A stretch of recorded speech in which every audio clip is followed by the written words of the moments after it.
Noah had 3 sons, Shem, Ham, and Japheth, whose descendants became the new maritime nations in the various lands. And the sons of Ham were Cush, Put, Canaan, and Egypt.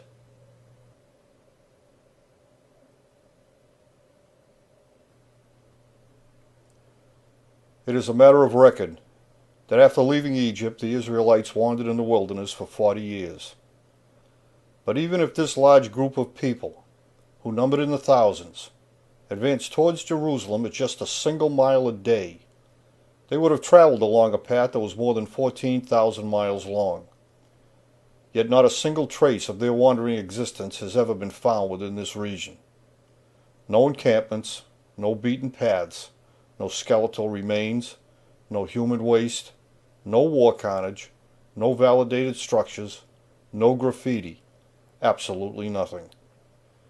And for this reason, many no longer believe the stories of the Bible to be true. But they are.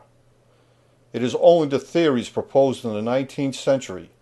and the actions they subsequently inspired in the 20th century that are wrong. But 21st century technology has dramatically changed the way in both the world and all of its historically important features can be viewed.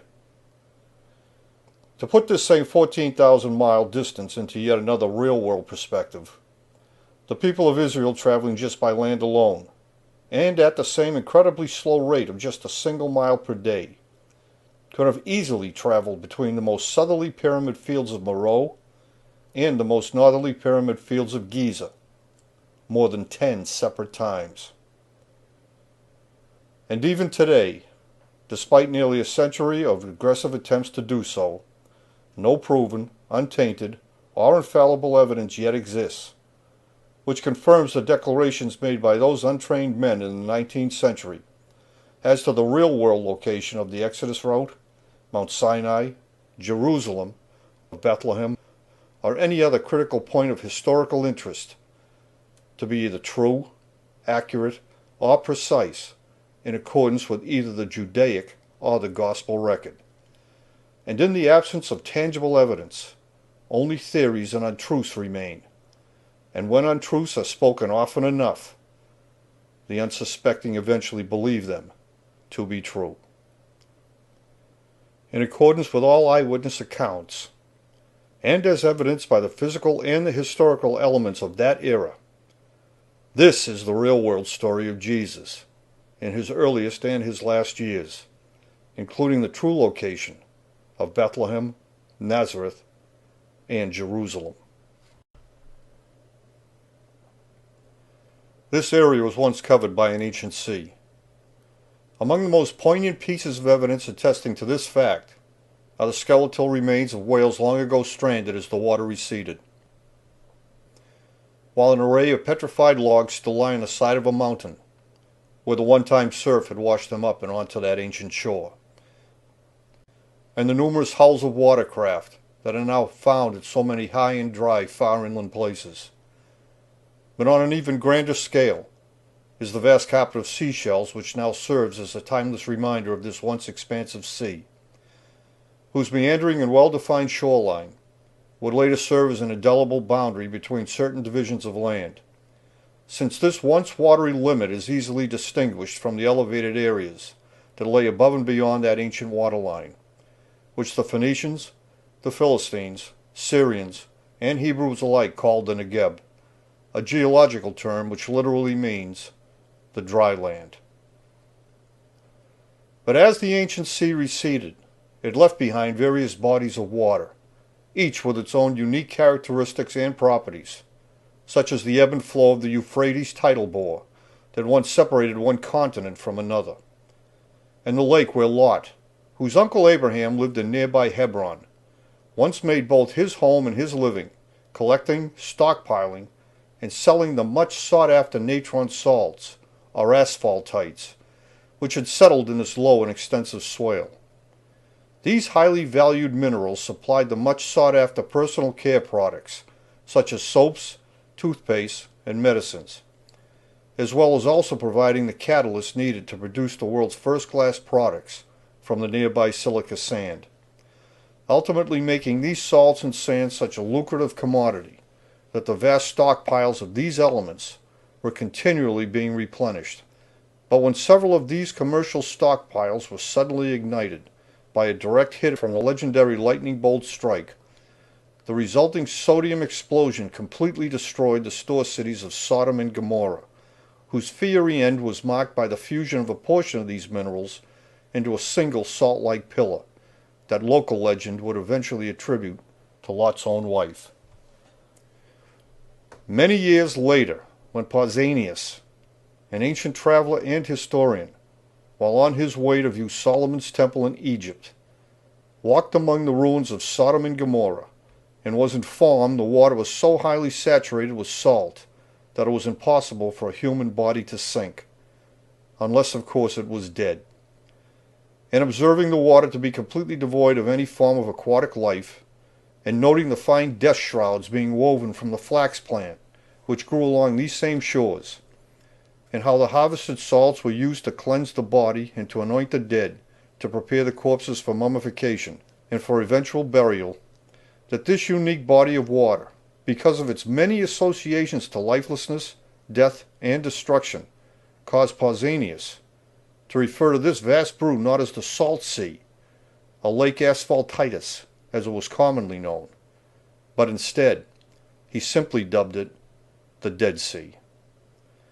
Today, the residual remains of this once expansive lake is known as Wadi Natron, while the rock tombs of nearby Hebron, where Abraham himself had settled, is now simply known as Lepsius No. 1. However, the greatest body of water to be left behind filled a crater-like depression that is geologically known as a Galil, whose surface area was of such a vast size that it naturally became known as the Sea of Galilee, or otherwise as the Sea of Galilee. Today, this unique body of salt-tainted water is known as the Fayum, a term which still literally means the sea. The surface level of the Sea of Galilee remained unchanged for a long period of time, since it was annually recharged by the dramatic and phenomenal return of the floodwaters they called the Jurhan, which over time, and in its transliterated form, became more commonly verbalized as the Jordan. However, the Tyrians, along with their brethren the Sidonians, had already established a clear presence within the highlands of this region during the initial ancient sea era, which would later lead to the docking facility currently known as Kayseri Saga, being built on the shore of the Sea of Galilee, to service the stone quarries owned and operated by the Sidonians on Mount Tabor, and who, after transporting the stone down the adjacent slope of Mount Carmel, along the world's oldest paved road, loaded it onto barges, and subsequently shipped it across the Sea of Galilee, where it was ultimately used to create the abundance of statuary, steles, and pavements that are now found all along the Jordan River, and in many other places throughout the ancient world. This was the lay of the land when Moses and the people of Israel streamed into the region on the east side of the Jordan, to take with brutal force the land settled by Lot's two displaced sons Moab and Ammon, who, because of the incestuous relationships Lot had with his two daughters, were also his two grandsons. But after Moses had conquered the domains of Moab and Ammon, the people of Israel still continued to surge northward with their brutal campaign, launching attacks against the Philistines and the Syrian people, whose few surviving members fled even further northward to escape the onslaught. Then, just before his death on Pisgah Peak, Moses divided all the land they had just taken by force, and he gave it all to the tribes of Reuben, Gad, and to half of the people belonging to the tribe of Joseph's son Manasseh, before declaring Joshua, who was otherwise known to Egyptologists as Meremptah, to be the new leader over all the people of Israel. And then Moses died. After his death, Moses' mummified body was transported to the base of Mount Hor, where it was interred in the royal cemetery in the region of their former dwelling place, which is currently known as the Valley of the Kings, where the first commemorative mention of the nation of Israel can still be found written in stone. Soon after Moses' interment, Joshua summoned all the war-worthy men to Gilead, including those from the tribes of Reuben, Gad, and Manasseh, even though Moses had already given them the land on the east side of the Jordan River. Still, he prepared the armies of every tribe for crossing over to the west bank of the Jordan and into the so-called Promised Land. But at that very same time, the annual floodwaters of the Jordan were once again beginning to flow into the valley. And so the Canaanites living on the west bank of the Jordan let down their guard, since no army could ever achieve crossing against such a deep and swiftly moving current. However, because the people of Israel had lived all their lives along the Jordan, as well as having journeyed along its entire length since departing from the southern land of Egypt, they were not only intimately aware of when the annual Jordan floodwaters would arrive, but even more importantly, having traveled along the entire length of the river, they were also aware of the means, the methods, and the very place where the Jordan floodwaters could be successfully contained, albeit briefly, and to that end they had strategically prepared a dam further upstream to reduce the flow of water at the most opportune time. And so with the rising floodwaters beginning to fill the valley, and because the Canaanites had let down their guard, the dam was closed, and the floodwaters suddenly began to drop. In disbelief, the bewildered Canaanites watched helplessly as the entire Israeli army, with the symbolic Ark of the Covenant, the tangible symbol of their pledge to reach the so-called Promised Land, leading the way at the head of the column, as the army of Israel wound their way toward them along the meandering ridgeline of the Jabbok Ford, until they arrived on the west bank and entered into Jericho at Gilgal. The vastly outnumbered and bewildered Canaanites ran in panic, taking refuge within the decrepit walls of ancient Jericho, where they could only watch in fright as the seasoned army of Israel swarmed around their antiquated compound, and in such great numbers that the fragile stones began to shift, only to finally fall, and no one inside the walls of Jericho ever escaped their wrath. After witnessing the rampant pillaging by the men of Israel, Joshua reissued the order requiring every soldier who had not yet undergone the procedure to be circumcised to prevent an epidemic of transmitted diseases from destroying the might of his militia. A ritualistic initiation still memorialized just beyond the ruined walls of Jericho, where one of the earliest examples of Semitic writing was also found, along with a commemorative copy of the Ten Commandments Moses had placed into the Ark of the Covenant at Mount Sinai at the outset of the Exodus.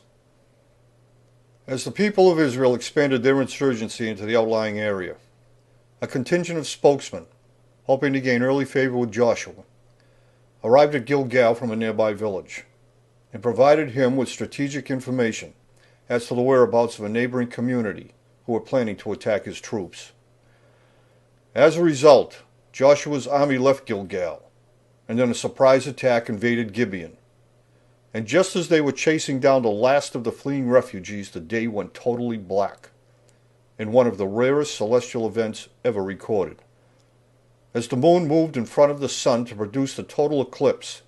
of December 20th, 1246 BCE. At the precise moment of the year when the sun reaches its lowest point in the sky, and for just a few brief moments stands completely still, before it begins to move backwards to return from whence it came.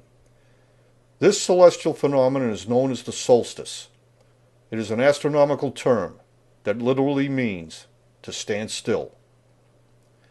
A celestial event so rare, and with the dark actions of their surprise attack so complete, that they recorded the following condoning passage in both the book of Joshua and the book of Jashar. On the day the Lord delivered the Amorites to the children of Israel, he said, "Sun, stand still at Gibeon." And the sun stood still in the midst of the heavens. And it stood still 36 moments. And the moon also stood still, and it also stopped, while Joshua took vengeance on the nation of his enemy. With his hardened and experienced army, Joshua continued his attacks on the Canaanites for several years, a docile plains people who were ill-prepared for warfare, unlike the Amalekites to the south, or the tenacious Philistines and their Syrian neighbors, who had condensed themselves into the northwest regions. For this reason, Joshua had not achieved full control over the entire West Bank. But even so, because they had fulfilled their obligations, Joshua allowed the men from the tribes of Reuben, Gad, and the half-tribe of Manasseh to return to their conquered land on the east side of the Jordan, while the other 9.5 tribes remained on the West Bank, each of whom, knowing Joshua's health was in steep decline, were now demanding him to divide the land amongst them, and in large portions, with each section being assigned to a particular tribe, just as they had been promised, and just as Moses had done for their brethren on the opposite side of the river. So in his last official act, in an effort to appease the tribes, Joshua sent surveyors out to map the entire region, including those regions he had not yet conquered. So he divided the land into parcels, based not on size, but rather on the sum value of its inherent resources. And as a result, and in some cases by using the easily defined shoreline of the ancient sea as a specific boundary line, the parcels of unequal size extended far into the regions not yet conquered, just as they had asked him to do. And for this reason, on the verge of death, and with the full might of his army now diminished, Joshua declared that each tribe was now independently responsible for acquiring the land he had allotted to them, and for making it their own. And then Joshua died, leaving the people of Israel, who are alternately known as the people of Egypt, the Habarus or Hebrews, Judeans or Jews, for the first time since leaving Goshen at the outset of the Exodus, without a central leader to control their actions. And so disputes and disunity began to develop between the tribes once again, as each independent tribe vied with one another while in pursuit of their own land claims. Over the next 1,000 years, 4,000 generations would come and go, and many societal, geographic, and physical world changes were to take place. But the disunity caused by Joshua's death had never been resolved over the course of those particular 10 centuries. So the power and influence the people of Israel had once wielded as a single force was no longer feared, and they had now become the hunted. To rectify this situation, Saul, who was otherwise known to Egyptologists as Huni and to Herodotus as Proteus, became their first appointed king. And he began the process of reuniting the tribes by accepting the military challenge to clear a path down to Mount Hor, to connect their former southern domicile with the northern section, with the intention of reestablishing a sense of solidarity among the tribes.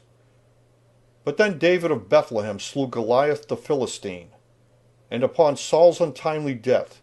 David became the second king over all the people of Israel.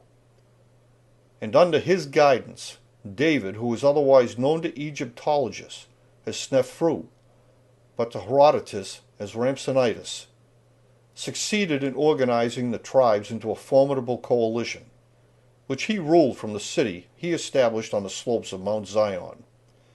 where he immediately began to make preparations to build a magnificent memorial structure as a testament to their maritime heritage, just as Noah had intended his son and their common ancestor Shem to do. But David was never able to achieve this elusive goal in his lifetime either, but instead he left the entire task of building the temple complex to his son Solomon, who was otherwise known to Egyptologists as Khufu and to Herodotus as Cheops, and who spent the greater portion of his life building the massive structure and the adjoining temple complex just to the north of the city of David. Then when Solomon died, a feud immediately developed between his 2 sons over how the kingdom should be managed.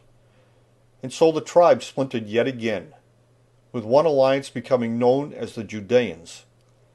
while the remaining tribes, to differentiate their domain from that of the Judeans,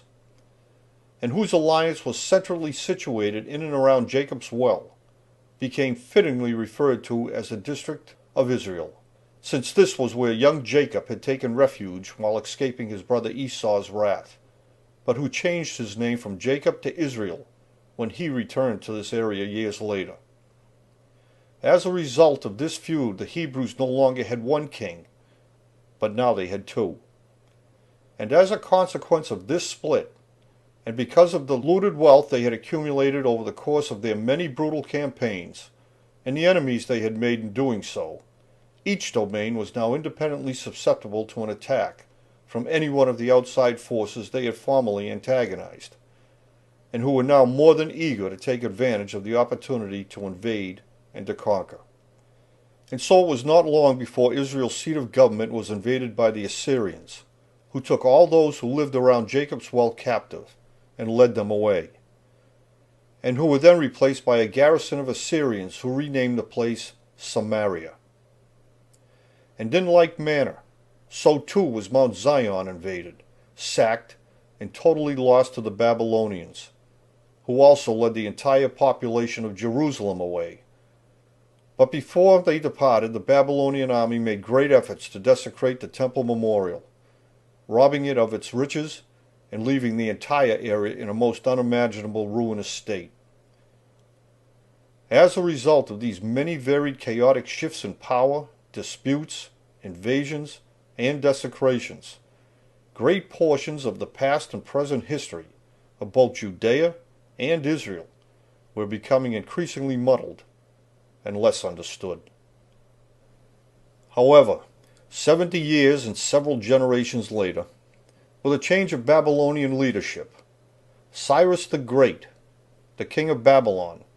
allowed the exiles to return to the banks of the Jordan River. But not all of the Judeans chose to make the journey, since most of the original group had died,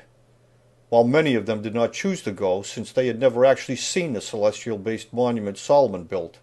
as a testimonial to their maritime heritage, and were no longer inspired to do so, even though it marked with precision the whereabouts of Eden, the one-time island home of Adam and Eve, whose sinking Noah had escaped in antiquity.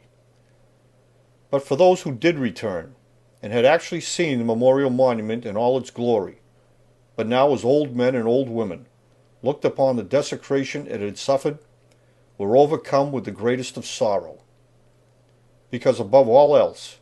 it was exactly where the promise to preserve their entire history had finally been achieved. And it was exactly why, with its completion,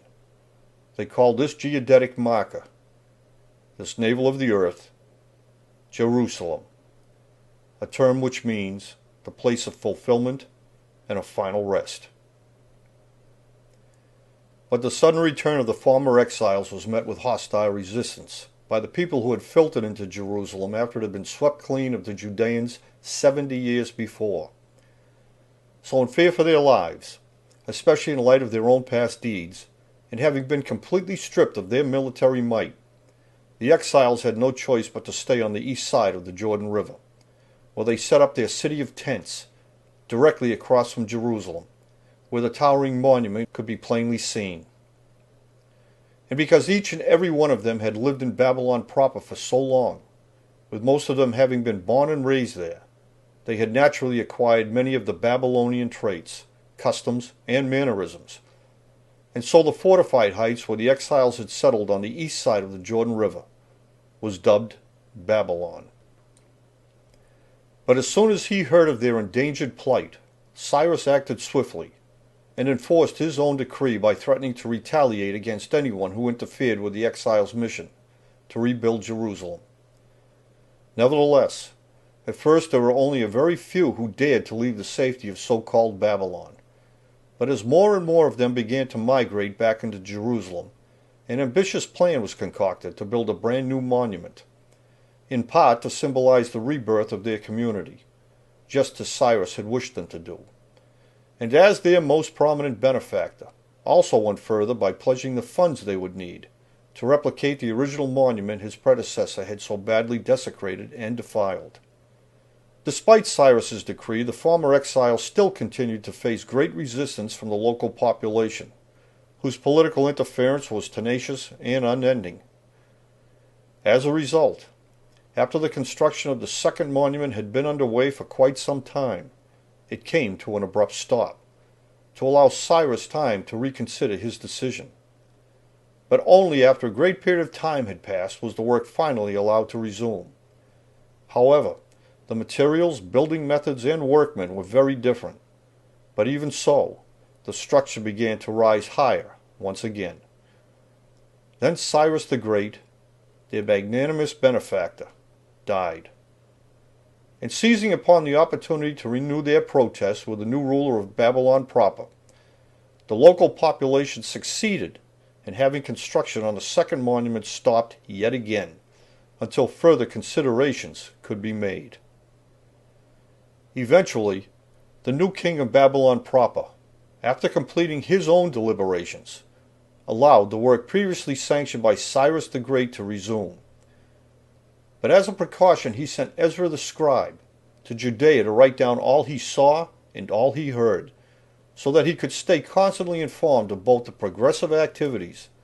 as well as the temperament of the people. And Ezra did exactly that, conducting his literary affairs on the east bank of the Jordan in the hills of so-called Babylon, where he, along with his school of scribes and his contingent of interpreters, were constantly engaged in gathering up and recording the information for posterity. As a result, in 1896, more than 200,000 ancient scrolls and hundreds of manuscripts were inadvertently discovered in the district of so-called Babylon, where they had been hidden away in a specialized secret vault called a Gaza. This massive collection of scrolls, found in Old Cairo, was the source from which the comparatively minuscule collection of so-called Dead Sea Scrolls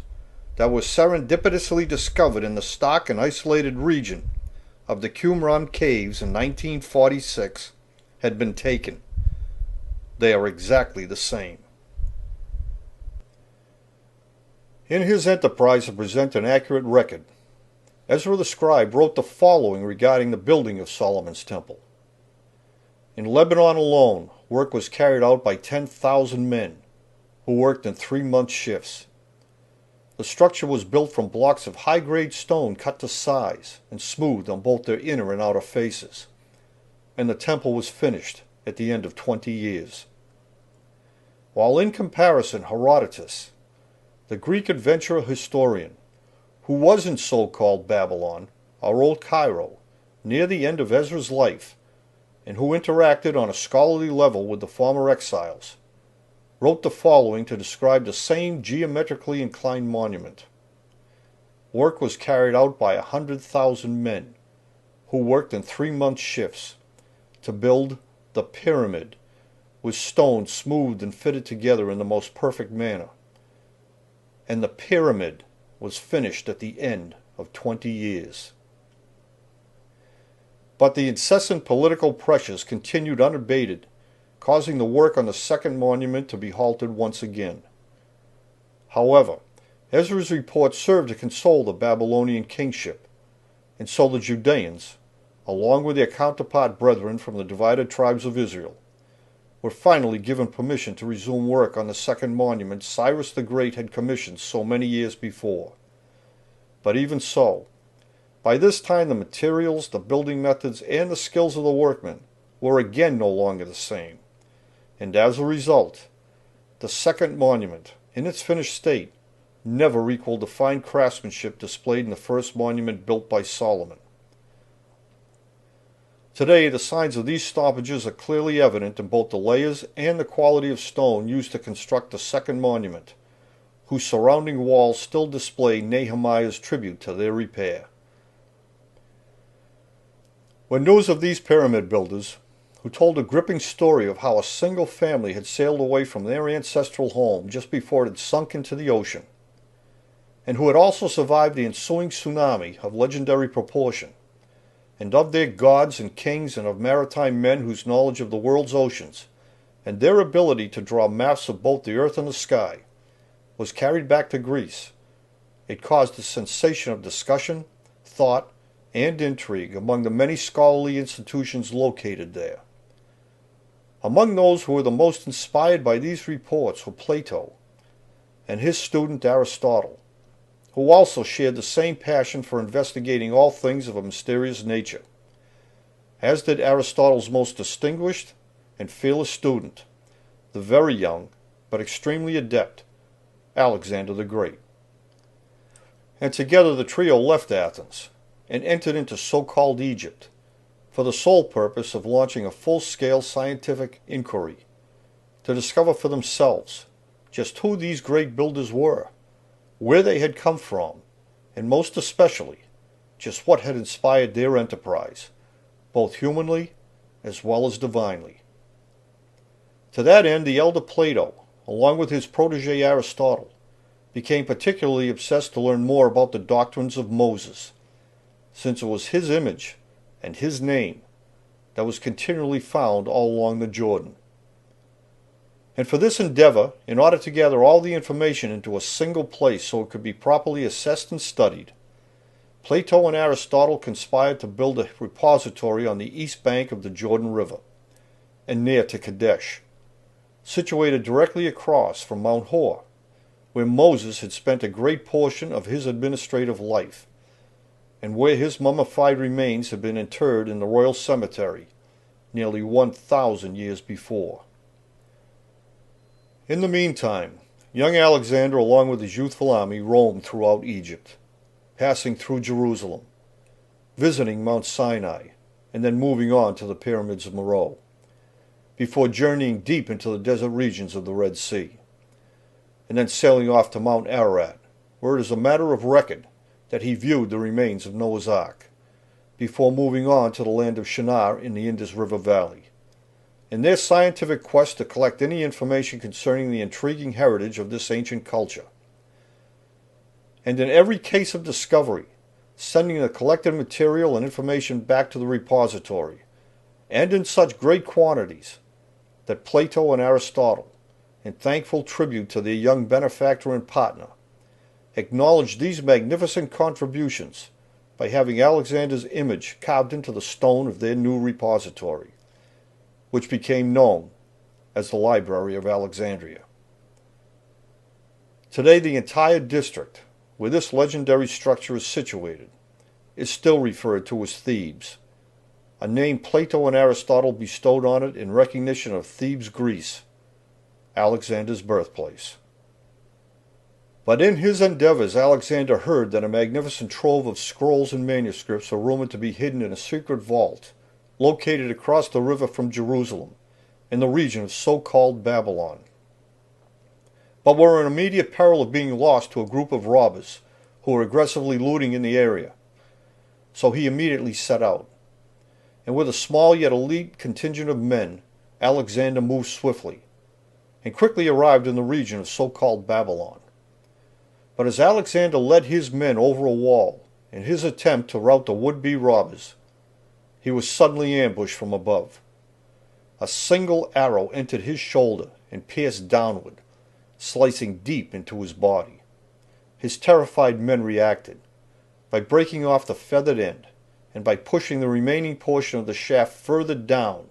until someone could reach up and through the crude incision they had cut into Alexander's lower side, so the arrow could be gripped and pulled through. But by now the damage was too severe and the injury too complex. And with the robbers routed, the young men transported Alexander across the river to Jerusalem, where the best practitioners were located. But it was of no use. With the pain and the injury so severe, his men sorrowfully granted Alexander the first of his two final wishes, and out of mercy and respect they helped him take his own life in a most peaceful way. Several months later, the mummified body of Alexander was placed into a golden coffin and finally laid to rest, just as he had requested, next to Moses, in the Valley of the Kings, on Mount Hor, directly across from the library which bore his Grecian name. Today, Alexander the Great is just as famously known by his adopted Egyptian name, Tutankhamun. For the next 300 years following Alexander's untimely death, 20 generations would come and go,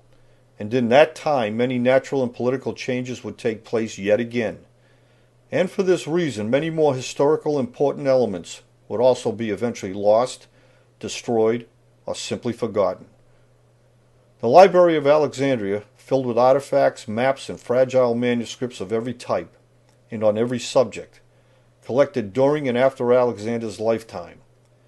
would be lost in a fire as they were being moved to a new repository located just downstream from the Library of Alexandria, which the Greek philanthropist Cleopatra, along with her Roman benefactor Mark Antony, had conspired to build at nearby Dendera,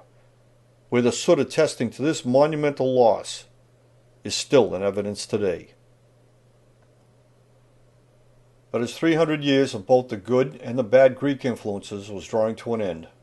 the Romans, in their never-ending quest to reap the benefits of the resources new territories had to offer, continued to stream into so-called Egypt, in even greater numbers on ships of enormous size, where they immediately began to meddle in the affairs of the Hebrew communities, who again were engaged in civil strife with one another. As a result, the Romans, looking to supplement their own military might in this foreign land, craftily took advantage of the political turmoil. And so they aligned themselves with a ready-made army of raiders, whose leader, a brutal mercenary, whose lust for power,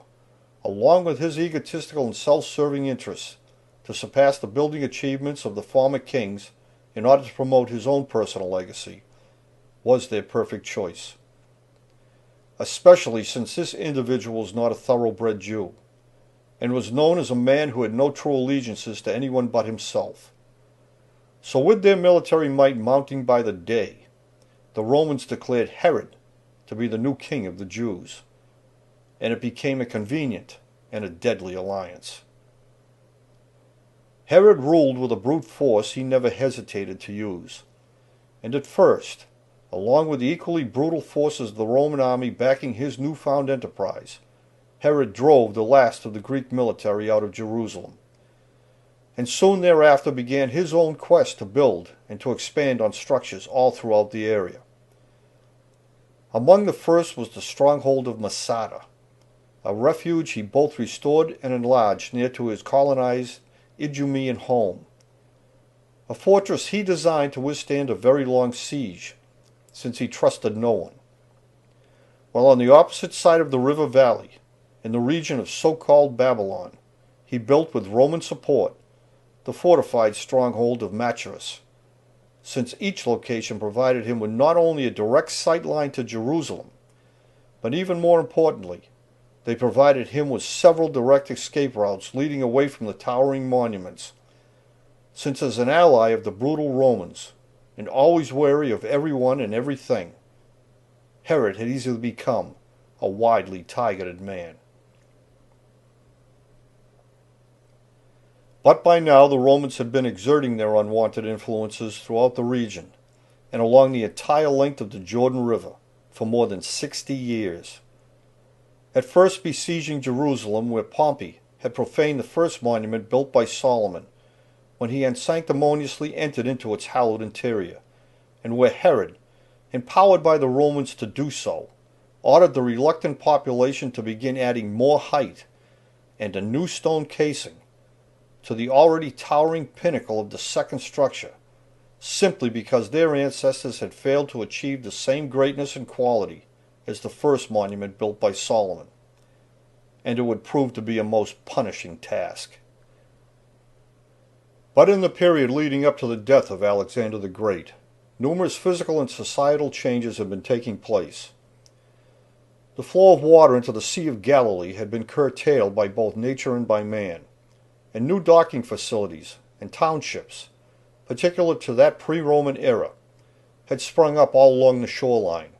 as the Greeks of that previous era had also continued to expand their academic presence all along the Jordan River, and who would, in the spirit of Plato, Aristotle, and Alexander, subsequently coordinate, transcribe, and publish under Ptolemy Philadelphus the recollections of 72 selected Hebrew historians, whose remembrances of their past were written on a certain type of papyrus called biblos, and subsequently compiled into a single manuscript, more popularly known today as the Old Testament. The condensed historical account of how and why the temple complex and the massive monumental structures situated on the slopes of Mount Zion had come to be built, and by whom. In recognition of his enterprise to rescue their tumultuous and fractured history from oblivion, the Judean community honored Ptolemy in a very special way, by engraving their tribute to him on a commemorative tablet that is more popularly known today as the Rosetta Stone, which was found just downstream from the numerous geometrical structures the Greeks simply referred to as the pyramids. In the meantime, just as the docking facility at the base of Mount Tabor had grown silent, so too were the docks and harbors established in the Grecian era left just as high and dry, as the Sea of Galilee continued to shrink in size, just as the Dead Sea and the Euphrates tidal bore also continued to do. But even though they no longer received the merchant ships as they once did, these former harbor points still served the caravans who came for the bountiful produce and timber the ever-expanding and enriched soil yielded in abundance. And with the gradual change about the shoreline and the diversity of the increasing population who lived there, new townships, villages, and regions, each one with their own distinct allegiances and ideals, continually came into existence. But even after more than 1,000 years of transitioning, the Sea of Galilee was still a most formidable body of water, along whose fertile shores fishermen still cast their nets from sturdy boats, built for them by the skilled carpenters who lived at the edge of the forest, along a very particular inland waterway, where all things nautical could be obtained, at a place they called Nazareth. But the working population of Galilee had grown weary of the constant intimidation, the ever-increasing demands, and the brutality of the Romans who had infiltrated every community center, aided by Herod, who himself had grown more powerful, more feared, and more emboldened with each passing year. And as the ranks of the Roman army continued to grow in size, so too had their personal needs, and to meet this demand the Romans imposed quotas on the labor force, who were required to supply them, and at no cost, with whatever goods they needed. It was extortion without an end, since the laborers would be working to supply, and therefore to keep in power, the very people who were oppressing them. It made no sense at all. And no area was more affected by this unjust form of tax than the industrious people who lived in the bountiful region of Galilee, where their catch of fresh fish, harvested produce, and manufactured items were garnered on a daily basis. But upon hearing the working class in Galilee were growing increasingly resentful of the quotas being imposed on them, Quirinius, the Roman governor of both Judea and neighboring Syria, ordered a census be conducted throughout the entire land, so each society's affiliations, allegiances, unions, associations, and skills could be assessed. But most importantly, he wanted to know exactly how many able-bodied men he might be up against, so he could prepare to meet any uprising, any place, at any time, with an overwhelming force. Under threat of a sure and severe punishment if they didn't comply with the census, Joseph left Nazareth in Galilee, and along with Mary, who was with child, traveled back to Bethlehem, his ancestral home, to register his genealogy in accordance with the terms of the census. But soon after officially recording and registering his ancestry with the census takers, Mary gave birth to the child they called Jesus, who was born with a most rare countenance that was completely unlike their own. Word of his unusual physical appearance spread rapidly amongst the oppressed and dejected people, who had also crowded into the country town to be counted, each of whom had also been wishing for a sign of hope. And here was suddenly a baby boy, born as milky white as Noah, the famous mariner who had escaped from the cataclysmic event of an unprecedented proportion. And this was Bethlehem, the exact same town where David had been born, a mere shepherd boy who killed Goliath, and had then risen on his own merits to become the first full king of the Jews, and who had then steadfastly prepared his own son Solomon for the task of building the towering monument in Jerusalem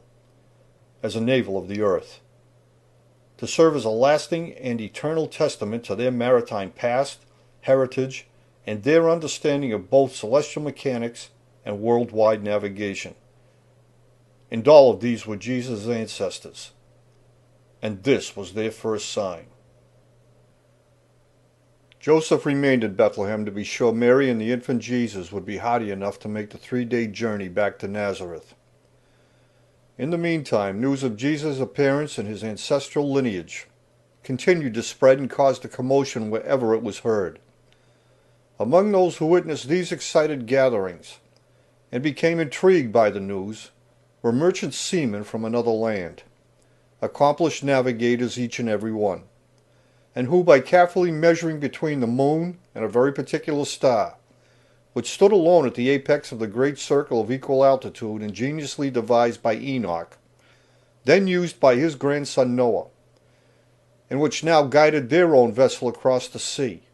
and had led them directly to Jerusalem, just as it had always done. Merchant seamen who, because of their profound and accomplished ability to navigate by the moon, the stars, and the sun, and who easily read the signs of the zodiac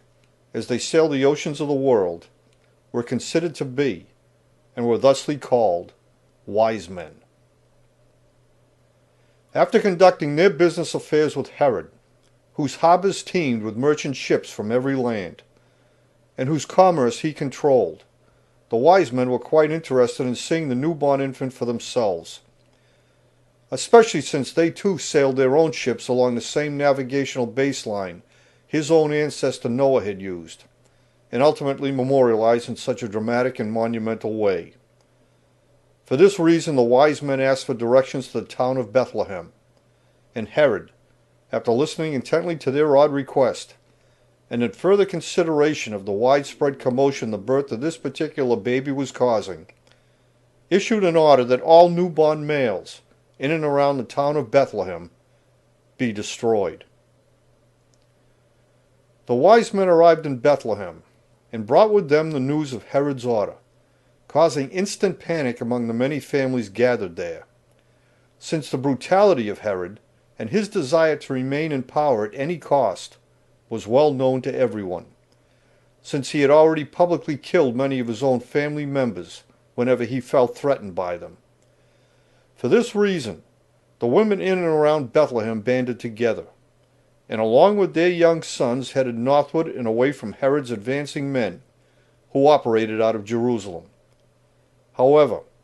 soon after leaving Bethlehem, Mary splintered off from the group, and she turned westward, continuing on while many of the others lagged behind, and stopped to rest at Merimda Betisalama, with the expectation of finding refuge there. But it was not to be so. When Herod's mercenaries caught up with them, they slaughtered every mother and son, whose burials are still there to this day. Joseph reunited with Mary and Jesus at El Hamra, the unique freshwater spring located at the edge of the Salt Sea. But because they knew Jesus' rare countenance would not show up among the dead children, they also knew they would still be hunted by Herod's mercenary troops. So Joseph took Mary and Jesus, and under cloak, moving stealthily, the trio made a wide berth around Jerusalem,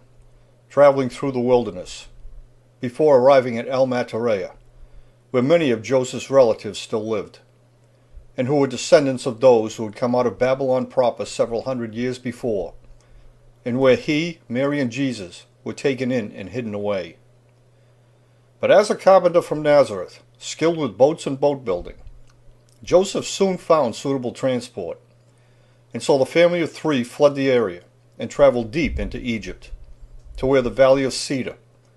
a community of highly skilled carpenters dedicated to building specialized river and ocean-worthy watercraft, was located, just across from the Valley of the Kings, where the body of Moses was interred in his former domicile, and where the stele commemorating the conquests of Joshua and the first written mention of Israel was dedicated. And it was here, in the province of Kadesh, where the parts of those great ships were manufactured and then subsequently carried overland along the Wadi Hammamet watershed, where they would be reassembled into the great ships outfitted at Qusair, before departing to travel about all of the world's oceans, to collect, as well as to dispense, all forms of societal, scientific, and navigational information. But even more importantly, Jesus' new home was also situated right between the two great academic centers of the scholarly libraries of Grecian Alexandria and Greco-Roman Dendera, each of which was renowned as a mapmaker's paradise, where all worldly and astronomical matters, both human and divine, were still being gathered together, compiled, compared, and studied with a vibrant and an unrivaled intensity. 4 years later, Joseph received the news of Herod's death, but he chose not to return to his former domicile, because after the Romans had made him the king of the Jews, Herod had immediately broken with tradition, and he had replaced the descendant priests, men who had always inherited their position, with men of his own choosing, and it became a corrupt and an unholy alliance. These were the conspiring men Joseph was now most wary of, because not only had they grown wealthy, but they had become addicted to the power and the influence bestowed on them by both Herod and the Roman politicians. However, when Joseph finally felt enough time had passed, and with several new children born while they were away, he set out for home. But by now Jesus had lived in this historically, theologically rich environment for 11 formative and impressionable years, during which time, because of his extraordinary countenance and his remarkable ability to retain all that his inquisitive mind observed, he had easily befriended the scholars, who still lived all around the nearby libraries, and who conversed with him on so many varied things, both human and divine. It was nearing springtime when Joseph arrived back in the area, with the intention of settling near his relatives in the district of so-called Babylon. But after learning the Romans had made Herod's son Archelaus the new figurehead king of the Jews, Joseph immediately changed his plans, and he took his family back to the sloping banks of the Nazareth instead. But even so, since they had been away from the area for such a long time, and still yearning to reunite with their northern friends and relatives, Joseph took Mary, Jesus, and Jesus' brothers and sisters on a journey to Jerusalem, to partake in the annual Passover celebration in remembrance of the Exodus, when Moses had led the people of Israel out of Egypt's land, and through the Red Sea in their quest to return to the so-called Promised Land. But on the way to Jerusalem, Joseph took Jesus to Simeon, a very old priest whom he still trusted, and being schooled in the ancient prophecies, Simeon immediately recognized Jesus' extraordinary countenance, and so he blessed him in a very special way. When Joseph and Mary arrived in Jerusalem, they made camp with their relatives whom they hadn't seen for 12 years. But because Jesus was on the verge of manhood, and was so astute in academic matters and learning, and so experienced in travel and worldly matters, they allowed him to roam under cover among the crowds, but always in the protective company of a relative, so he could experience all the sights and the sounds Jerusalem had to offer. And with each passing day, Joseph and Mary got used to not seeing Jesus, since he was always out and about, which was not at all uncommon.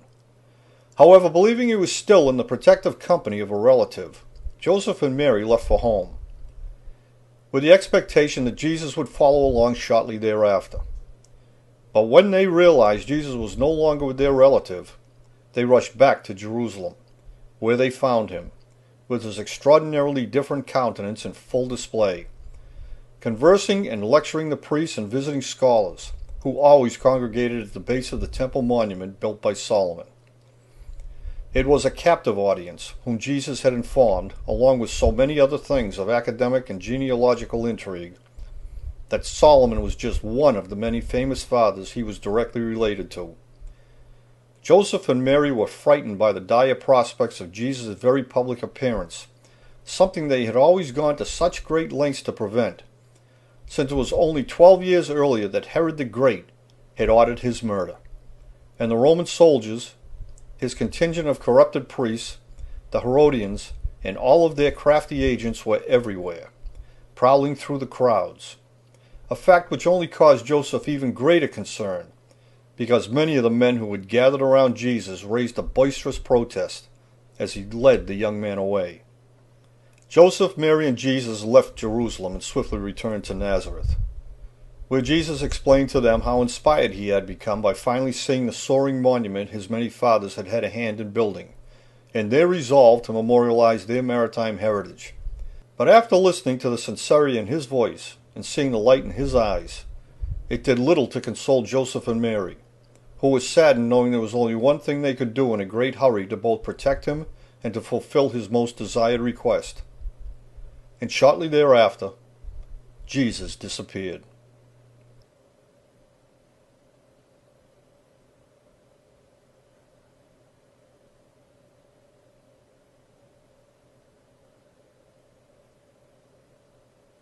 "18 years later, Jesus returned to Nazareth, where Mary still lived along with his 4 brothers and his several sisters, some of whom he had never even met. But in his maturity, his unique countenance had dramatically enhanced his physical appearance, and there were some in Nazareth who were frightened by his presence, but yet it caused anyone who saw him not to look away. But Jesus soon discovered the despair in Galilee had not abated, even though in his long absence, Archelaus, the son of Herod the Great, was no longer king of the Jews, but had been replaced by his brother Antipas, who was now the figurehead ruler of Galilee,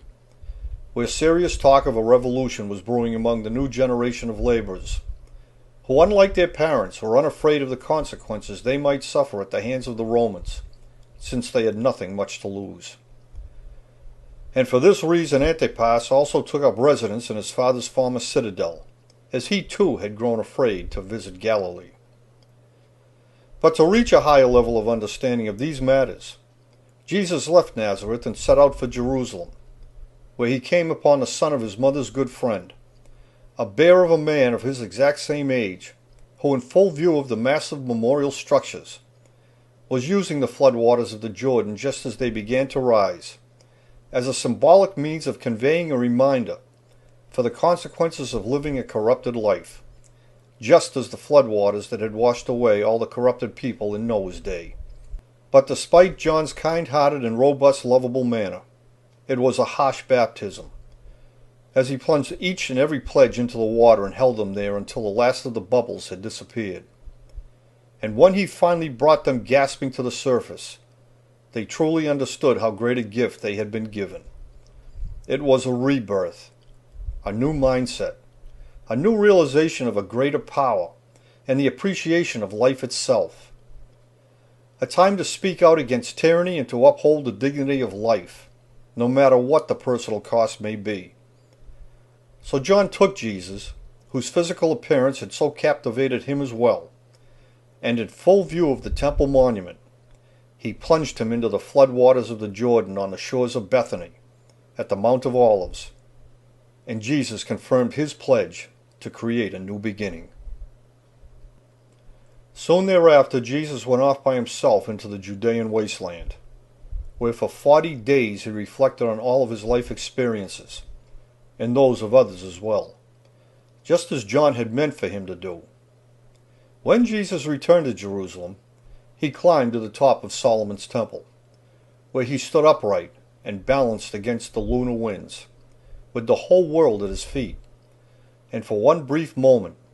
he silently wondered to himself just what would happen if he were to suddenly cast himself down from the top of that great height. But Jesus descended downward into the vastly troubled realm of Jerusalem, and as he made his way back towards Nazareth, he both startled and captivated all he greeted in salutation. But upon reaching Jacob's well in Samaria, Jesus received the news that Antipas, simply to satisfy his lust for a young woman, had arrested his friend and confidant John the Baptist. But Antipas, fearing the people would riot at the news of John's arrest, since the robust, kind-hearted, and lovable John was so well known and so well liked, Antipas had him imprisoned at Matras, the fortress stronghold his father Herod had built many decades before on the east side of the Jordan in the region of so-called Babylon. When Jesus arrived back in Nazareth, and because Joseph was no longer with them, Mary asked Jesus, as her eldest son, to escort her to a wedding she had been invited to in Cana. And Jesus, having lived his entire life on waterways of every type, set out for the wedding with his mother Mary, where he would use his skills to enhance the water into wine. And soon word of this event, performed by this very different man, spread quickly throughout the region, but most especially among the multitude who were the most outspoken critics of the Romans, and who had taken refuge in and about the old fortress-like docks built centuries before on the slopes of Mount Carmel. But when Jesus returned to Nazareth, he was stunned by the news that Antipas had beheaded John the Baptist, the son of one of his mother's dearest friends, and for no other reason than the young girl whom he lusted for had asked him to. The thought of John's head being delivered on a platter to Antipas and to his demonic maiden would prove to be yet another major turning point in Jesus' life. And to reflect on John's memory, his kindly manner, and the ensuing baptism pledge he had made, Jesus went off alone to a desolate spot so he could focus his plan. When he returned to Nazareth, and for the first time since arriving in Galilee, he began speaking out against the rampant injustices being brutally imposed on the meek by those who sought only power and influence by accumulating wealth they had not earned. It was a vicious cycle, and it was being operated by a vicious regime, whose members easily plotted and murdered without fear of reprisal. It was extortion by intimidation, and it was wrong, and he said so. But for this reason the people of Nazareth became frightened by his words and his presence, believing his sermons would only bring more harm to their already impoverished community. So Jesus, in consideration of their feelings, and because Antipas controlled all of Galilee, set out for Capernaum, where the less afraid had already formed a coalition, especially on the nearby slopes of Mount Carmel. And as Jesus, driven by his passion and his principles, made his way along the shoreline of the sea, he stopped and called out to Simon and Andrew, who were out fishing from their boat. And then further along he did the same when he encountered James and John, who were mending their nets with their father Zebedee. And when he passed through Bethsaida, he had also been joined by Philip. And arriving with his companions, Jesus soon began sharing his thoughts with all those who came to hear him speak in the various synagogues of Capernaum, whose ruins can still be seen today in the region now known as Caranus, a Greek term which literally means the Lord's town. But Jesus didn't restrict his message of passive resistance to the synagogues of Capernaum, but instead he traversed all of Galilee, where he delivered his sermons at every local gathering point. And for the first time, for as long as anyone could remember, the people of Galilee were becoming less and less afraid and more hopeful that the oppression could be resolved without further conflict, but only if it was championed in the right way. And as Jesus moved from one place to another, the fame of his deeds, his words, his manner, and his extraordinary countenance began to spread among the travelers, who in turn carried the news of this man and his message to all the adjoining regions, and soon great crowds of people came from all around to hear his voice and to see him for themselves. But as his reputation as a healer also continued to spread throughout the distant communities, the sick were brought to him in great numbers as well, and the crowds grew steadily larger until Jesus, overwhelmed by the constant outpouring of emotion, would often leave in the early morning darkness and go off into the wilderness to heal himself as well. But in time these sojourns into the desert were also discovered, and Jesus found it increasingly difficult to find any place where he could be alone, to reflect on his own most innermost thoughts. And it became an increasingly common occurrence that whenever he returned to the shoreline, or walked among the villages, he was mobbed by the crowds, who always followed him wherever he went, their voices calling out, their hands reaching out, until the only thing he could do in so many cases was to retreat to the shore, where he would get into a boat and, pushing off, would speak to the masses as he floated along the beaches of Galilee. However, because his principal companions were mariners, and because he too was a master sailor, having lived his entire life on and along the various waterways of the world, Jesus began to spend more of his time sailing away from the crowds to refresh himself and to meditate, but only for the sole purpose of returning to them with a sound mind and body. But on one particular day, after the crowd had forced Jesus to retreat to the waterline, despite the best protective efforts of his companions who had gathered around him, they again found themselves with no other choice but to seek refuge in a boat. And setting out from Capernaum, they sailed 12 miles to the opposite shore, where Jesus selected certain members from those who had accompanied him on that particular day, and he led them up into the mountain, where he made them his principal disciples. And when they came down, they returned to Capernaum with a greater understanding and purpose.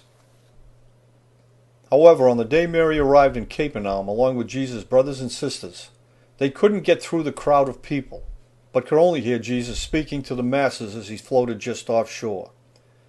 And then Jesus and the disciples sailed away and landed in the district of Gennesaret, where Jesus left his companions on the shore and went by himself, alone, up into the mountain.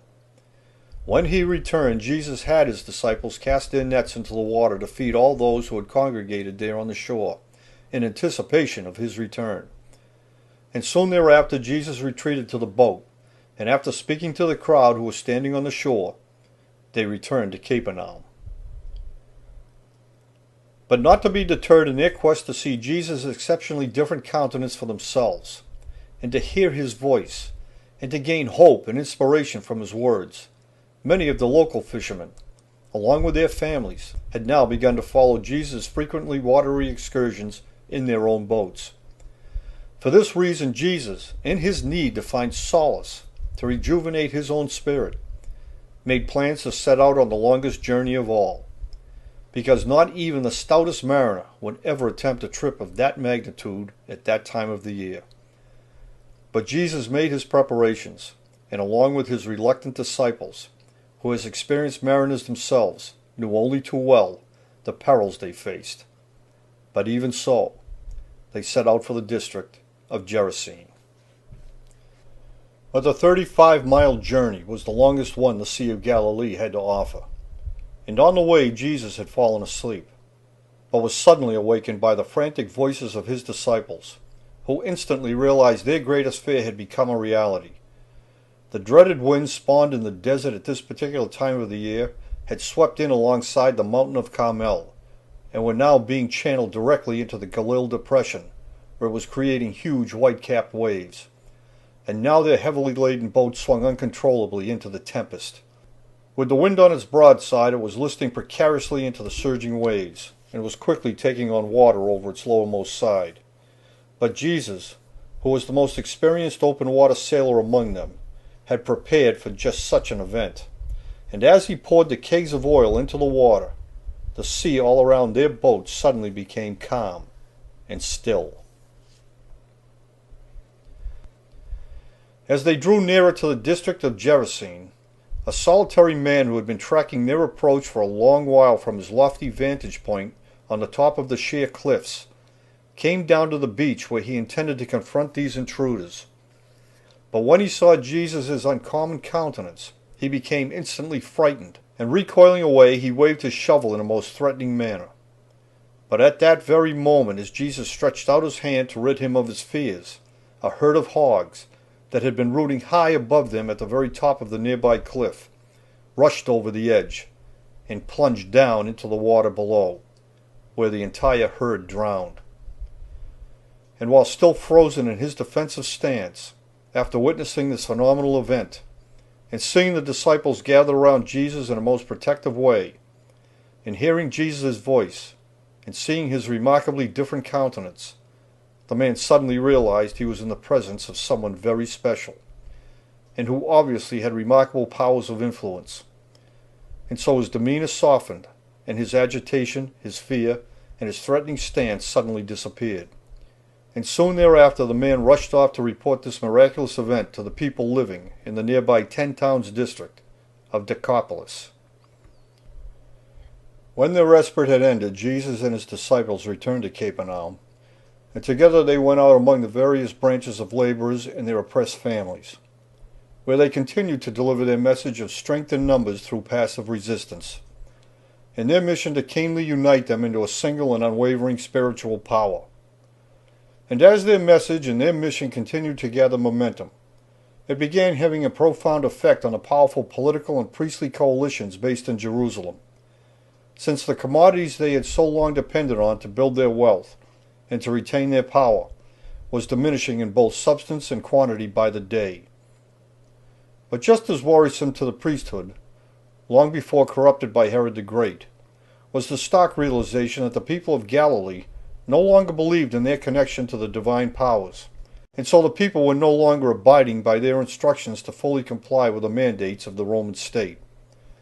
which were doctrines completely contrary to the spiritual words preached by Jesus and his disciples. But now the priests, made wealthy by their crafty alliance with the Romans, found themselves being ridiculed on a daily basis, and now more than ever were being viewed not as spiritual guides, but rather as political collaborators disguised in priestly garments. And knowing if they lost their ability to keep control over commerce-rich Galilee, they would also lose their lucrative alliance with the Romans as well. And so they called for a great meeting to determine just exactly what they must do to stop Jesus and his congregation from spreading their word. However, unbeknownst to them, Jesus would never forget the despicable injustices suffered by his kindly friend John the Baptist, when the corrupted priests of Jerusalem never once spoke up on his behalf, nor did they ever speak out against the atrocity John had suffered, but instead they had chosen to remain craftily silent about the entire affair, since it was in their best interest to do so. When the travelers heard Jesus had returned to Capernaum, the camps emptied out, and he was quickly mobbed by his admirers. Among the crowd were Mary and Jesus' siblings, but yet again they were not able to get close to Jesus. However, when Jesus discovered they had come to Capernaum, he sent for them, and amid the bustle of the crowd Jesus took them down to the shore. And getting into their boats, Jesus left Capernaum, and along with the disciples, took them all back to Nazareth. And while they were there, Jesus, his disciples, and his brother James used the opportunity to preach among the villages of the surrounding countryside.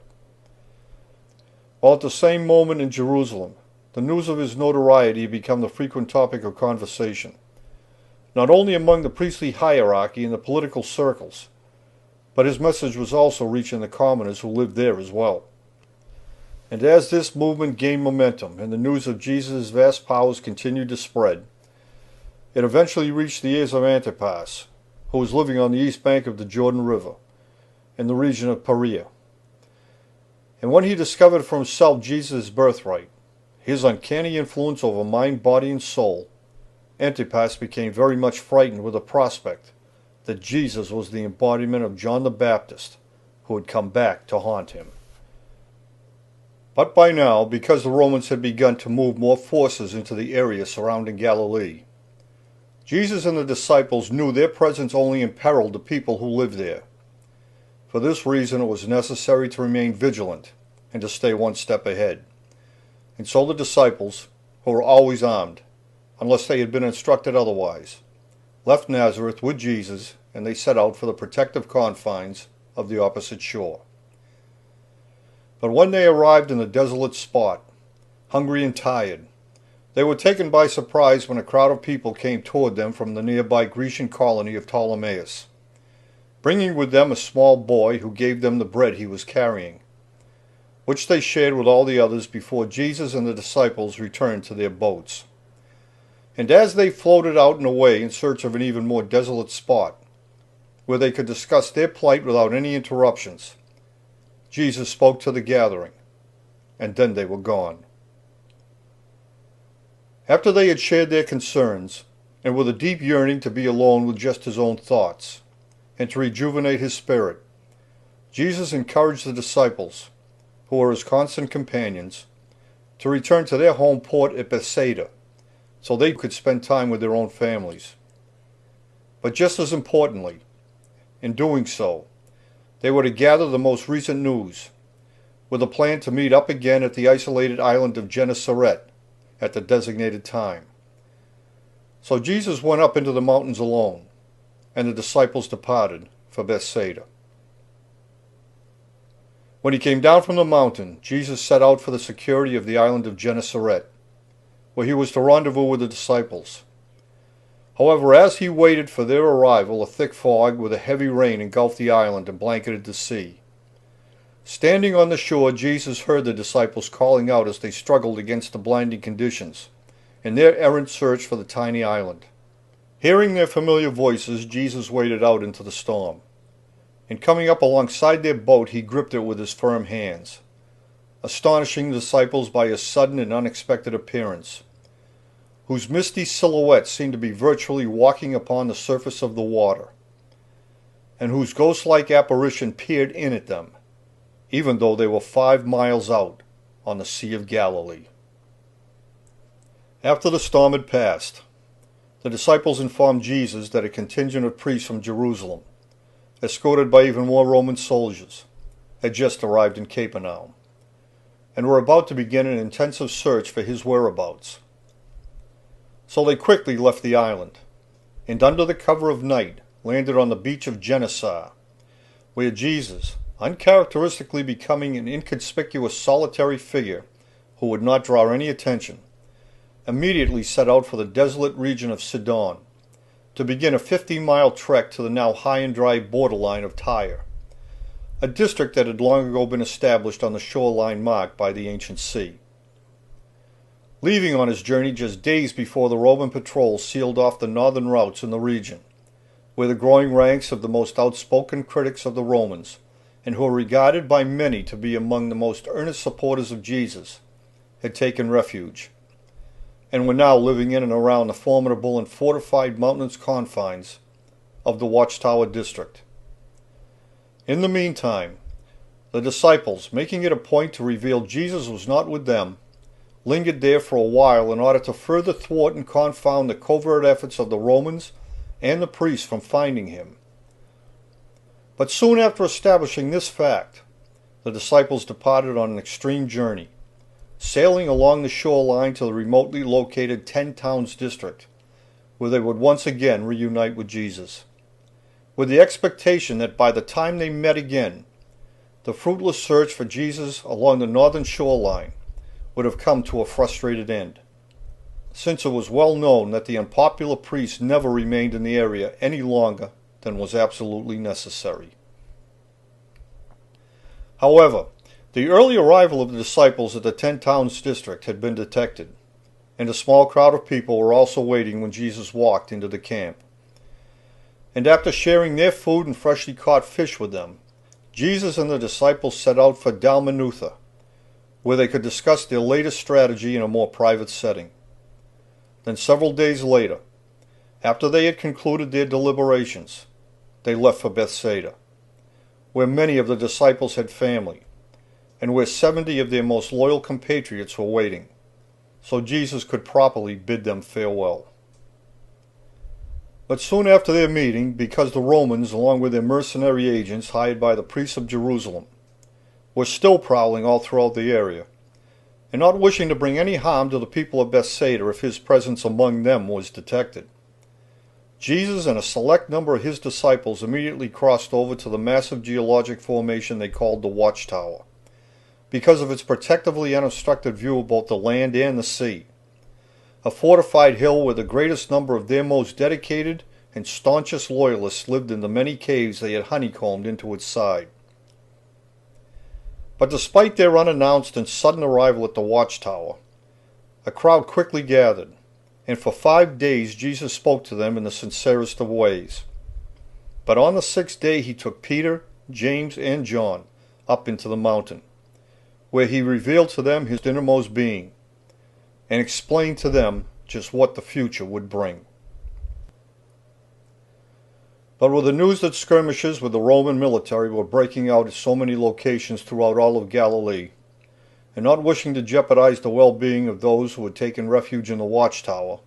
should his presence there be detected, Jesus and the disciples prudently set out for Magadan, to find out for themselves if what they were also hearing about that part of Galilee also being sealed off was indeed true. From Magadan they covertly journeyed into the provincial region of Roman-held Caesarea Philippi, where they soon heard that Pontius Pilate, the new Roman prefect in Jerusalem, in his quest to send a message,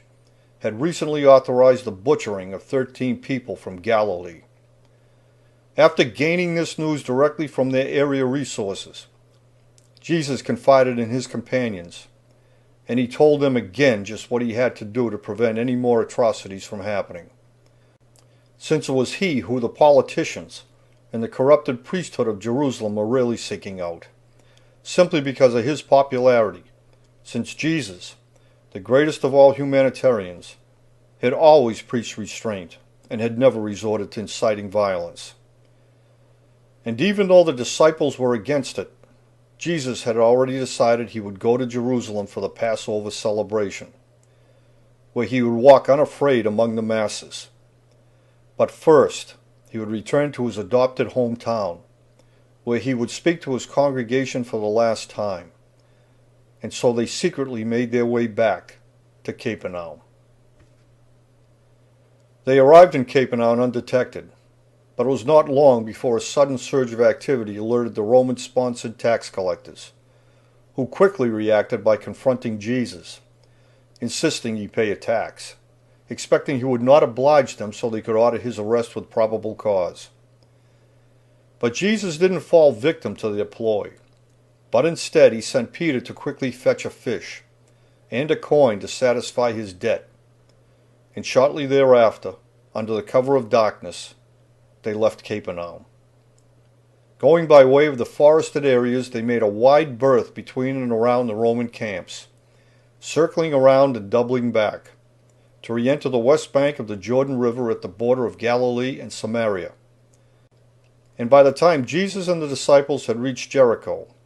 they had been joined by a great crowd of followers, many of them from Galilee, who were also marching along on their way to Jerusalem in a show of solidarity. However, in tribute to the memory of John the Baptist, Jesus bypassed Jerusalem and, being both emotionally and physically exhausted, went directly to Bethany on the fringes of the Mount of Olives, to the same place where he had pledged himself to do only what was right, just before John had plunged him deep into the floodwaters of the Jordan, which served as a symbolic reminder of the floodwaters that had destroyed the wicked and the corrupt in Noah's time. But this very particular day was the spring equinox, when both the day and the night were of equal lengths, and the floodwaters of the Jordan would not be arriving here for another 4 months. So Jesus and the disciples made their camp at Bethany, where they all settled down to reflect deeply on the moment. At daybreak the next morning, Jesus sat in quiet contemplation as the rising sun lit up the northern face of Solomon's monument for the first time in 6 months, to herald the arrival of the first full day of spring and the beginning of the premier sailing season in this part of the world, just as his maritime ancestors had designed it to do, and just as many believed it would continue to do for all eternity. And on this very special Sunday, Jesus and the disciples left the Mount of Olives, and they set out for nearby Jerusalem. But as they drew nearer, the emotion and physical exhaustion was taking its toll, and Jesus began to cry. But in anticipation of this possibility, since they knew what was in his heart, the disciples had provided Jesus with a sure-footed mount, and when his followers, who had been forced to make their own camps in the very rough terrain leading up to Jerusalem, saw him in distress, they laid palm branches along the rugged path to fill the gaps and to smooth the way. When they arrived in Jerusalem, the disciples were awestruck by the magnitude of the monuments they had never before seen, having always stayed away because of their intense dislike for both the Roman occupiers and the corrupt priesthood, who had made this place their center of operations, much to the chagrin of those who fully understand its purpose and its history. But as they toured Jerusalem, along with the crowd. They were under constant surveillance by the Roman soldiers, Herod's own agents, and the spies who plied the crowd on behalf of the priesthood. Even so, as they moved through Jerusalem, the disciples continued to be amazed and awestruck by the remarkable size and grandeur exhibited in both the monuments and the walls. But even though Jesus agreed with their sentiments, he informed them that because they had been made by the hand of man, they could be easily brought to ruin if the greatest power willed it. And then went on to tell them that their ruin could even happen very soon. And as his words filtered outward through the crowds gathered there among the towering monuments, there was a great deal of hushed wonderment at what he had said, while amongst the ranks of the Roman soldiers a boisterous demonstration broke out, their words of incredulous disbelief openly scoffing at the possibility that such an event could ever take place. While off to the side, the priesthood, long ago corrupted by Herod, narrowed their eyes, their focus, and they began to hone their plan. That same night Jesus slept on the Mount of Olives, but returned to Jerusalem the next day. And as he made his way into the temple square,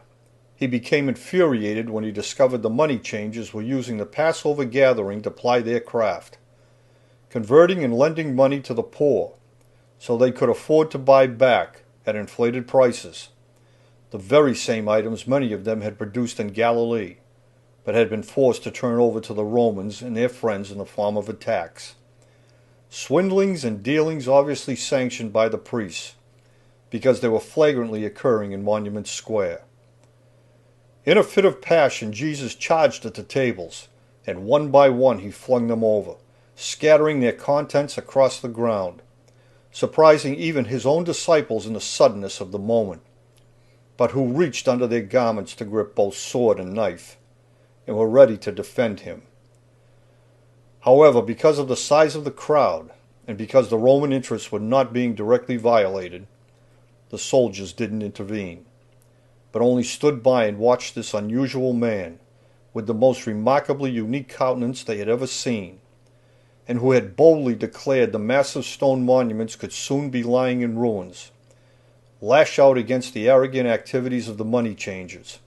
whose demise would only affect the treasury boxes of the priests. In the ensuing rage, the Herodian priests summoned a meeting. And over the next 4 days, after spending their nights on the Mount of Olives,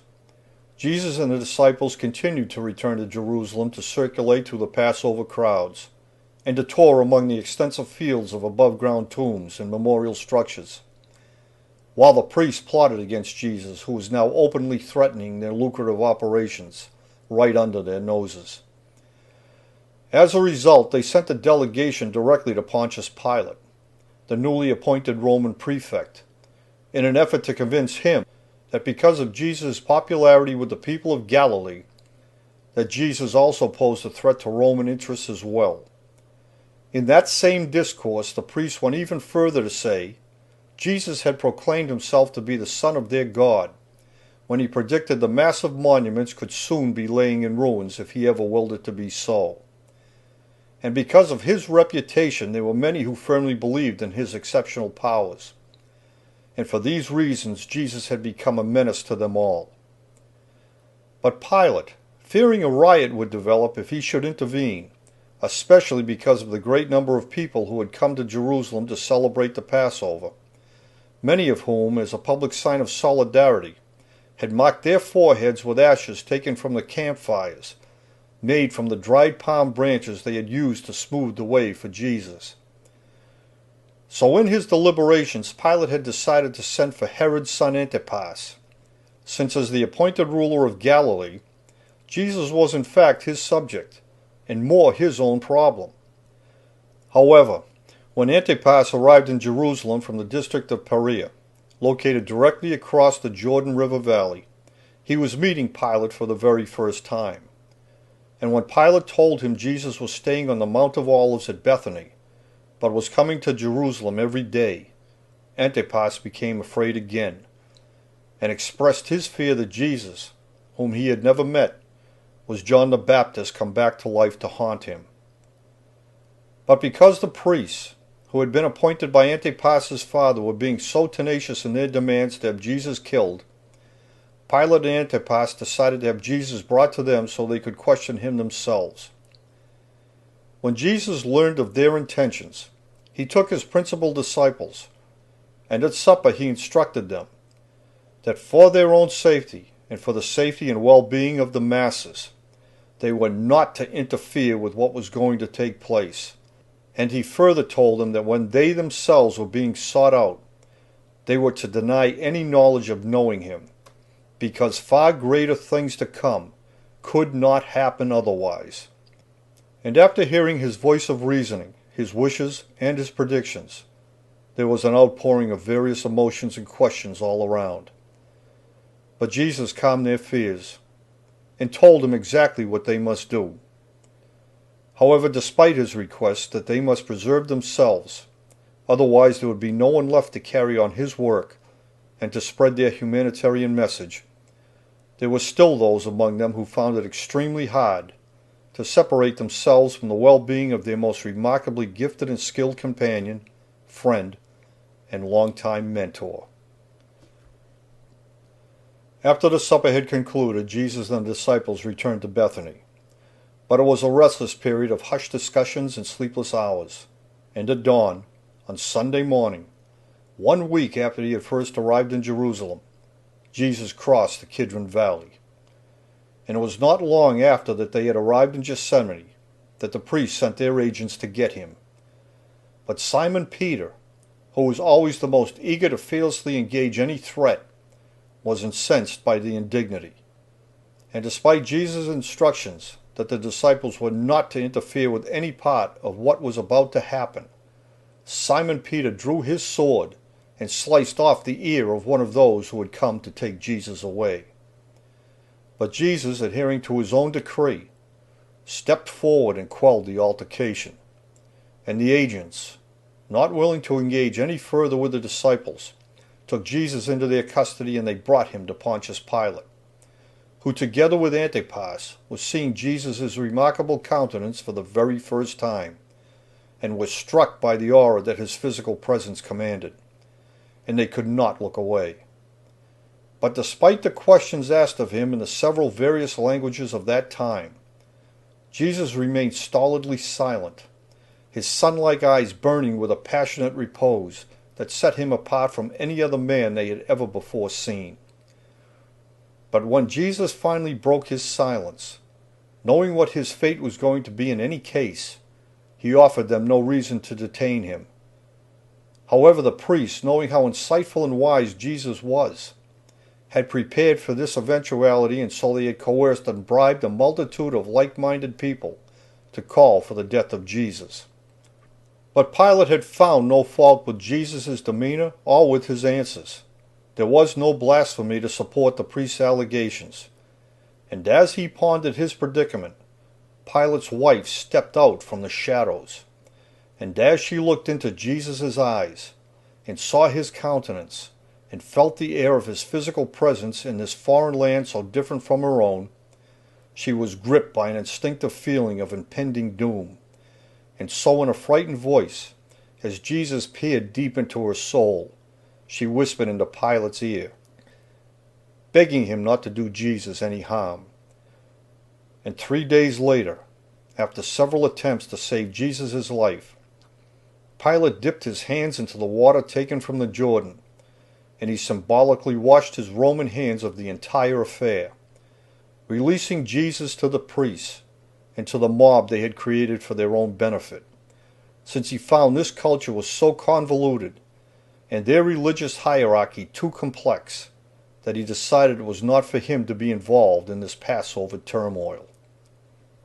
Pilate dismissed the priests, and with the same gesture signaled the soldiers to escort them out and beyond his home. And surrounding Jesus they took him, and when they had gone far enough away, and had reached the base of the embankment leading up to the sprawling cemetery, the soldiers began taunting Jesus, just as the priests had encouraged them to do. Mocking him as the son of their God, they hung a sign around his neck reading, "The King of the Jews," and stripping him of his clothes and the tessera from its pouch, they commenced to severely beat him until he crumpled to his knees. And then, pressing a crown of thorns deep into his long illuminated hair, they wrapped him in a purple robe of royalty, as they jeered out loud for everyone to hear, pointing, calling, and gesturing for him to knock down the massive structures, just as he had said he could do, so he could save himself. But throughout the entire night, Jesus endured. It was a testament to his faith and to his unshakable resolve to do only what was right, just as he had pledged to do, and just as Enoch had done. But it was also the disciples' most challenging test of faith as well, by not interfering just as they had been instructed, for the sake of greater things to come. It was a heart-wrenching scene as the disciples watched the desecration of this man, who never wished to resolve any conflict by inciting harm to anyone. But Jesus knew their mind, felt their presence, and when he looked up at them, there was the utmost compassion, pride, and understanding in his eyes. And through the blood and the pain cast in that tragic moment, he saw them for exactly what they were: the bravest and most ferociously loyal men he had ever known. Men with whom he had laughed and confided, and who had learned the lessons of restraint he had taught them so very well in preparation for this moment, and who now relied on this same inner strength to hold back the other loyalists from interfering, just as they had been asked to do. And there was agony, and there were tears, but above it all was a display of the greatest kind of faith. By dawn, at the very moment when the brilliant light of the morning star appeared in the sky over Jerusalem, the beatings finally came to an agonizing end, and Jesus was visibly weakened in body, but still his will prevailed. And staggering to his feet, they placed a heavy cross on his shoulder, and Jesus valiantly began to struggle forward, the blood and dirt, dried and caking, creating a stark contrast against his milky white skin. The crowd of people following, the little sign dangling from his neck, while the corrupt called out, jeering, pointing, still insisting he destroy the temple to prove he was the son of their God.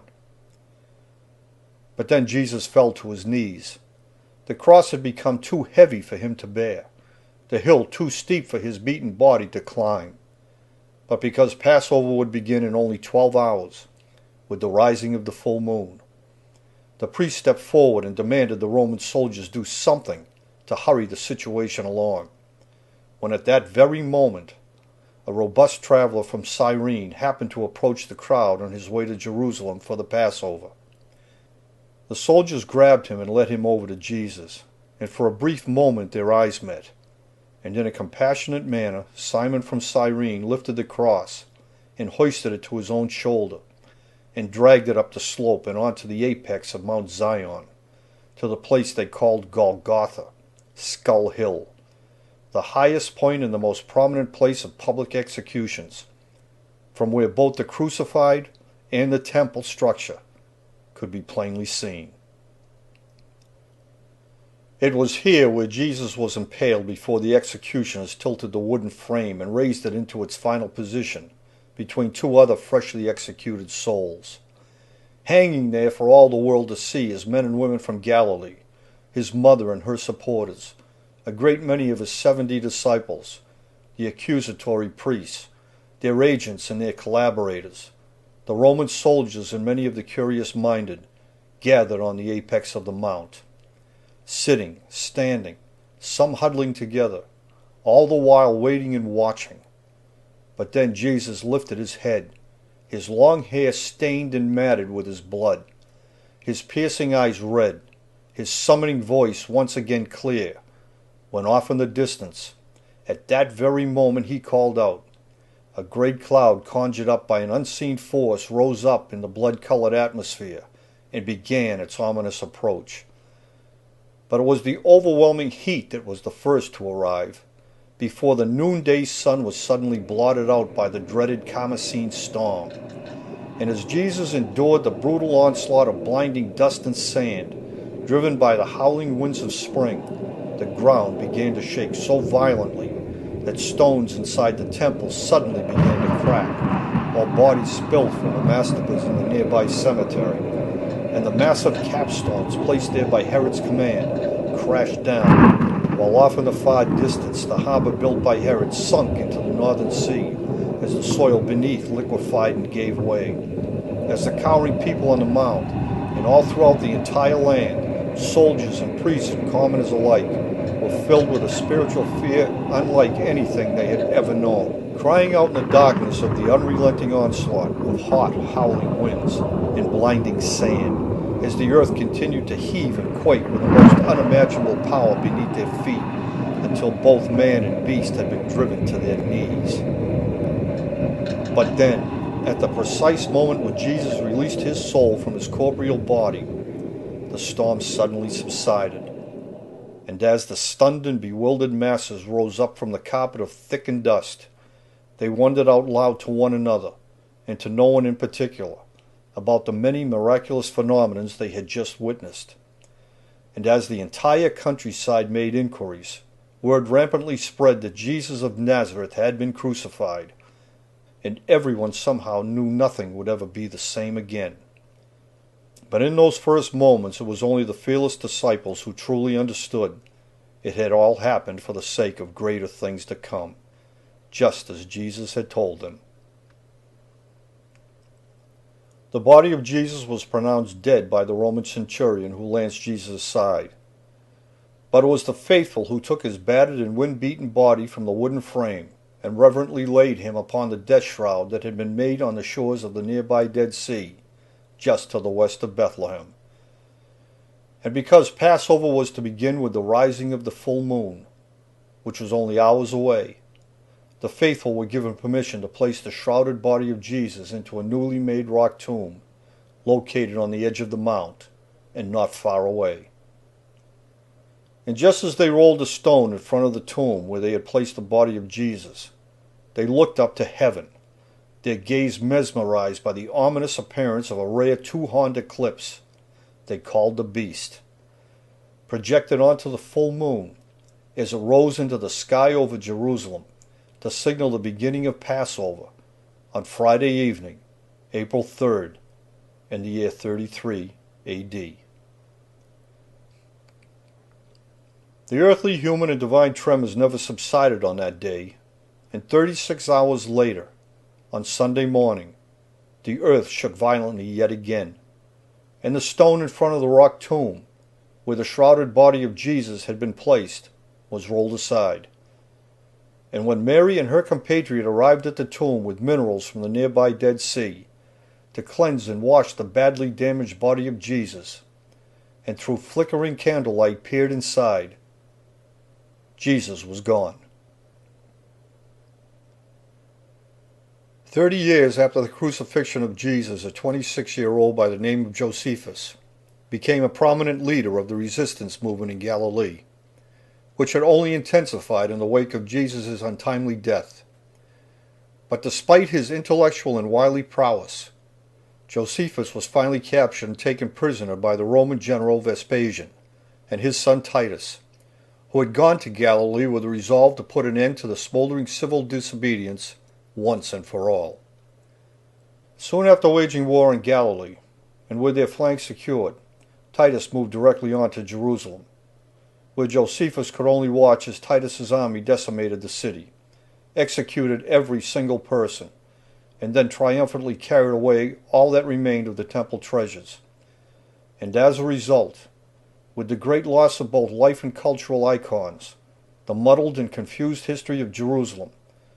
and thus the true whereabouts of Mount Scopus,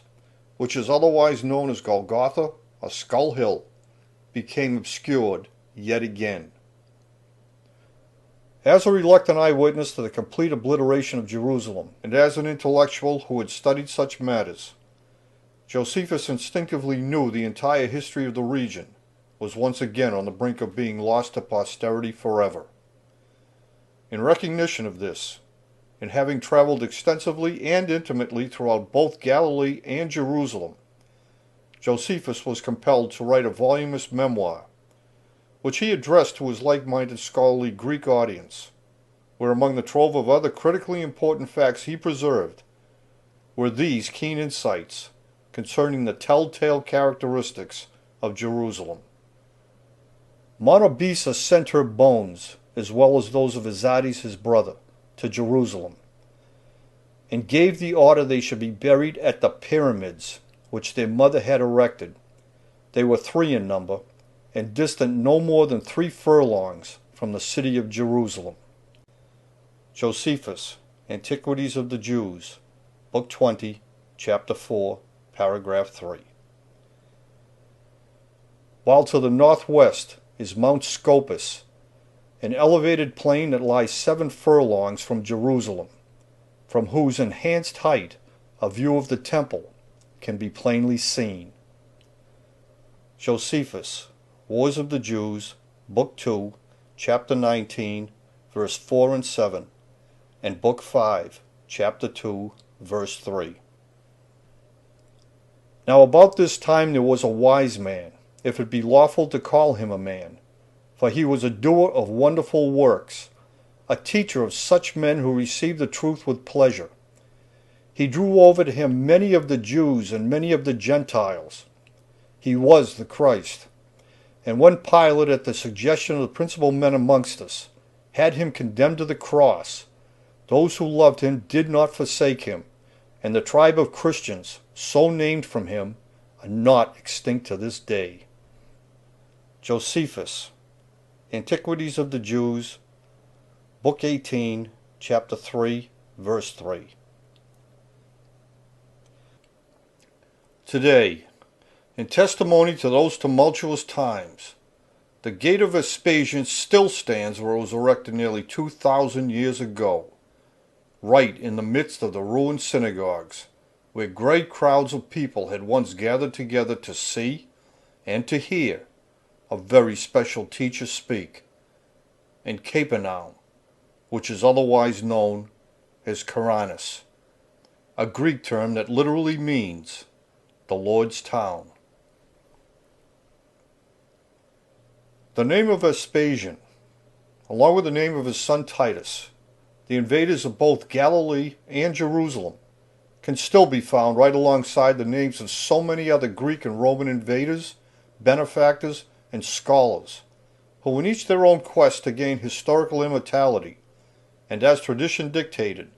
etched the symbols of their adopted hieroglyphic names into the numerous walls and buildings that span the entire length of the Jurhan River, from the most southerly pyramid fields of Morocco and the most northerly pyramid fields of Giza. Adding to the physical, literary, and topographical evidence that is so abundant and so plainly presented that it stands in stark contrast to the unsupported theories proposed by those few untrained men in the 19th century, and the events and actions they subsequently inspired in the 20th century, as they still continue to do. Today, like the Exodus route taken by Moses, the route taken by Jesus also exhibits the physical and historical elements of that particular era with equal clarity. Evidence is indelible as they are precise in accordance with every eyewitness account concerning the travels, the trials, tribulations, and ultimately the spiritual power embodied in one single man, whom the hopeful simply knew as Jesus of Nazareth.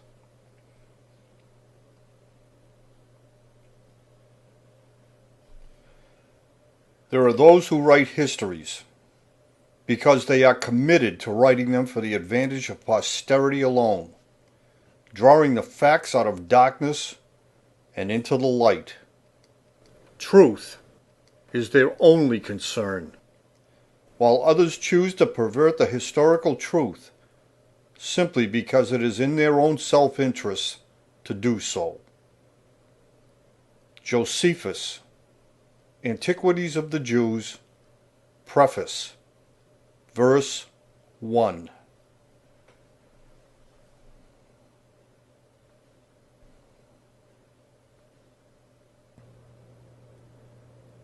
The siege of Masada in 73 AD